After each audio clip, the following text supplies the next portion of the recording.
গ্রামে চলছিল ঈদ উপলক্ষে অনুষ্ঠান, আর সেই সুযোগে পরপর 11টি সাবমার্সেলের বিভিন্ন যন্ত্রাংশের চুরি। চিন্তায় রাতের ঘুম উড়ে গেছে চাষিদের। বাঁকুড়া জেলার ইন্দাস থানার রোল গ্রাম পঞ্চায়েতের দেওগড়িয়া গ্রাম। গ্রামের অধিকাংশ কৃষিপ্রধান মানুষ। গ্রামের পাশেই রয়েছে বিঘার পর বিঘা ধানের জমি, আর কয়েকবার জমিতে জল দিলেই সোনালি ফসল পাকবে এবং তা ঘরে তুলবেন কৃষকরা।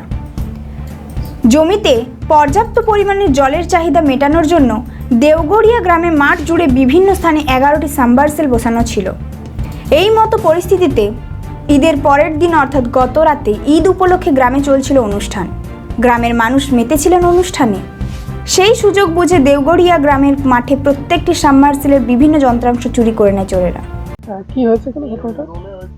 আমি ফজরে নামাজ পড়ে যখন আসি ফার্স্ট সকালে দেখি দরজাটা খোলা আছে।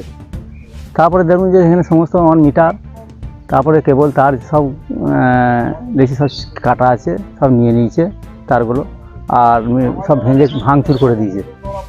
আমি মনে করছি হয়তো আমার হিংসা করে কাজটা আমার কেউ করে দিয়েছে। আমি এবারে যাচ্ছি, তারপরে আরও সাবমার্সেল পার্টি যারা সব আসছে একে একে, আমি যে আমার সর্বনাশ হয়ে গেছে, প্রায় 3-4 হাজার টাকা 5 হাজার টাকার কেস।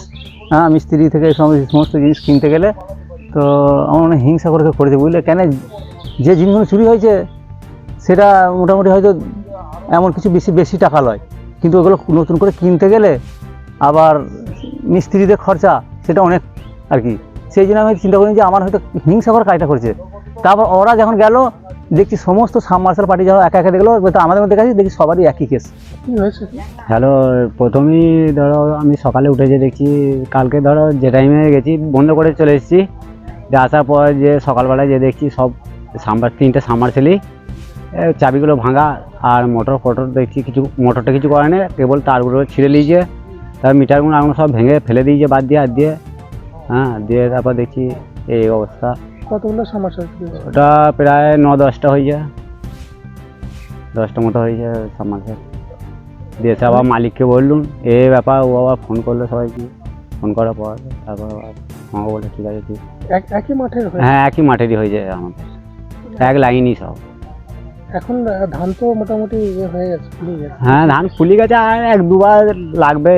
এই খাপটাই তো জলটা বেশি লাগবে, ওই জন্যই একটু তাড়াতাড়ি ব্যবস্থা। কতটা অসুবিধার মধ্যে পড়ছে? হ্যাঁ, বিশাল অসুবিধা আছে। এই মতো পরিস্থিতিতে ঈদের পরের দিন অর্থাৎ গত রাতে ঈদ উপলক্ষে গ্রামে চলছিল অনুষ্ঠান। গ্রামের মানুষ মেতেছিলেন অনুষ্ঠানে। সেই সুযোগ বুঝে দেওগড়িয়া গ্রামের মাঠে প্রত্যেকটি সাবমার্সেলের বিভিন্ন যন্ত্রাংশ চুরি করে নেয় চোরেরা। সাবমার্সেলের ঘরগুলি তালা ভেঙে চোরের দল চুরি করে। আজ সকালে যখন কৃষকরা ধান জমিতে জল পাওয়াতে যায়, তখন তাদের নজরে আসে বিষয়টি। দেখা যায় একের পর এক সাবমার্সেলের বিভিন্ন যন্ত্রাংশ চুরি হয়ে গেছে। এরপরেই মাথায় আকাশ ভেঙে পড়ে কৃষকদের। জমিতে ভরা ফসল, এই পরিস্থিতিতে ধান জমিতে জল না দিতে পারলে সমস্ত ধান নষ্ট হয়ে যাবে। কি করবে ভেবে কুলকিনারা না পেয়ে কৃষকরা দ্বারস্থ হয় ইন্দাস থানায়। ঘটনাস্থলে পৌঁছায় ইন্দাস থানার পুলিশ। সমগ্র বিষয়টি তদন্ত শুরু হয়েছে। কে বা কারা এই ঘটনায় জড়িয়ে তার পূর্ণাঙ্গ তদন্ত শুরু করেছে ইন্দাস থানার পুলিশ।